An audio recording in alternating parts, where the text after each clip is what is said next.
Isa pong mapagpalang gabi sa ating lahat sa pangalan ng ating Panginoon. Ngayon pong gabi tayo po ay mananalangin at ipapanalangin po natin ang lahat ng nagbigay ng kanilang prayer request. Pero bago po natin gawin yon, ay tayo po muna ay magnilay-nilay sa mga salita ng Panginoon. At ang ating pong pag-uusapan ngayong gabi ay patungkol po sa the power of prayer, na may kapangyarihan po sa pananalangin, at ito po ay nakalagay sa salita ng ating Panginoon. Atin pong simulan ang ating ang mensahe ng Panginoon sa pamagitan ng verse John 1:12 na sabi, "As many as those who believe in Jesus and have received Him, He has given us the power to become the sons and the daughters of God." Ibig pong sabihin na the moment po na tayo sumampalataya sa ating Panginoong Jesucristo ay binigyan tayo ng kapangyarihan ng Diyos upang maging mga anak niya. At sinabi din sa Matthew 7:7, "Ask and it shall be given us, seek and we shall find, knock and the door shall be open unto us." Ibig po sabihin ay nais ng Panginoon na kung tayo may mga kahilingan at ito po ay ating idulog sa Kanya, and it shall be given us, bibigay ng Panginoon. At pag sasaliksikin natin siya, mahahanap natin siya, at kapag tayo kakatok, tayo pagbubuksan ng ating Panginoon. Napakagandang mensahe po sa atin ng Panginoon na ibig sabihin ay papakinggan ng Lord ang ating panalangin the moment na tayo po ay sumampalataya sa ating Panginoong Jesucristo. Dahil sa moment po na yon, tayo po ay tumanggap sa ating Panginoong Jesus at naging mga anak tayo ng Diyos. Kaya may kapangyarihan na po ang ating mga panalangin. At alalahanin po natin ang sinabi sa Efeso na ang ating Panginoong Jesucristo, siya higit na makapangyarihan sa lahat. Sabi doon, He is far above all principalities and power and might and dominion and every name that is named in this world and that which is to come. Ibig po sabihin, ito magbibigay ng confidence sa atin sa ating panalangin, dahil ang ating Diyos na pinapanalanginan ay ang Diyos na makapangyarihan sa lahat, walang higit sa kanyang kapangyarihan. He is far above all principalities, walang anong gawa ng kaaway magtatagumpay kapag ang ating pagsampalataya ay sa ating Panginoong Jesus lamang. Kaya ito po ay pabaon sa atin ng Diyos na mga pangako upang huwag tayong manlupaypay sa panalangin. Kaya sabi ni Pablo, pray without ceasing. Tayo ay manalangin na walang tigil. Ibig sabihin ay sa bawat saglit ng ating buhay ay lagi nating iniisip ang ating Panginoon upang ating puso ay lagi nakatuon sa Kanya. At sa lahat na maliit o malaking mga bagay nangyari sa ating buhay, ang ating unang nilalapitan ay ang ating Panginoon, dahil siya ang ating Ama nung tayo sumampalataya sa ating Panginoong Jesucristo. At bilang Ama, siya bilang ating Ama ay tutugunin niya ang ating mga panalangin dahil tayo sumampalataya kay Jesus.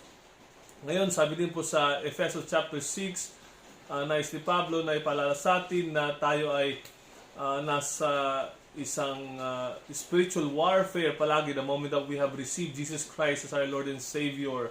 So may laging araw-araw na pakipagbaka sa atin, kaya nais ni Pablo na ating ilagay ang baluti ng ating Panginoon, the full armor of God, the helmet of salvation, the breastplate of righteousness, the belt of truth, the feet shod in the preparation of the gospel of peace, the shield of faith, and the sword of the Spirit, which is the word of God. Ibig pong sabihin ay nais ni Pablo na tayong lahat bilang mananampalataya sa ating Panginoong Jesucristo ay laging nakahanda sa lahat at sa mga pang-araw-araw na nangyayari sa ating buhay.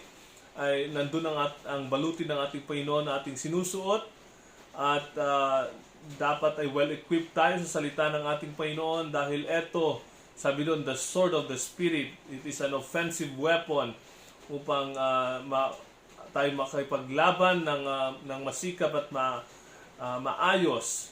At alam natin na kapag tayo ay well-equipped ng salita ng Panginoon, gaya ng nangyari sa temptasyon ng ating Panginoong Jesucristo, doon sa wilderness, tinamp siya ng diablo, ngunit dahil sa kanyang response sa Diablo, it is written, the Word of God. Ibig sabihin, ginamit niya ang salita ng Panginoon bilang kanyang panglaban sa Diablo. At gayon din ang nais ng Panginoon na dapat natin gawin kung nais nating magkaroon ng isang victorious life at maging powerful ang prayer natin sa pangalan ng ating Panginoong Hesukristo.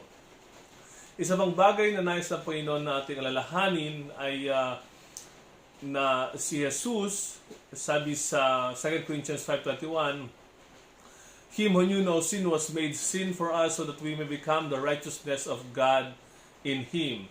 At sinabi din po ni Pablo that Jesus Christ on the cross of Calvary was made a curse so that the curse that is due to us will be lifted out of us, and it was placed on the cross of Calvary, and in exchange yung blessing dun sa cross ng Calvary, it was poured out to us because of the sacrifice of Jesus Christ. Ibig sabihin ay tunay po na may kapangyarihan ang panalangin dahil sa ginawa ng ating Panginoong Hesukristo sa krus ng Kalbaryo. Doon sa krus ng Kalbaryo, siyang nagbayad sa ating kasalanan, at yung mga sumpa dahil sa kasalanan ay binayarang lahat ng ating Panginoong Hesukristo. He was made a curse so that we can enter into the blessing of Abraham through Him. Ibig sabihin ay may pagpapala, malaking pagpapala ang dulot ng sakripisyo ng ating Panginoong Hesukristo. He took the punishment and the curse, and in exchange He gave to us the blessing. So may this give us the confidence, mga kapatid, na bilang mga anak ng Diyos, the curse is lifted out of us and it was placed on the cross of Christ. And now we are ready to receive the blessing because of what Jesus did on the cross.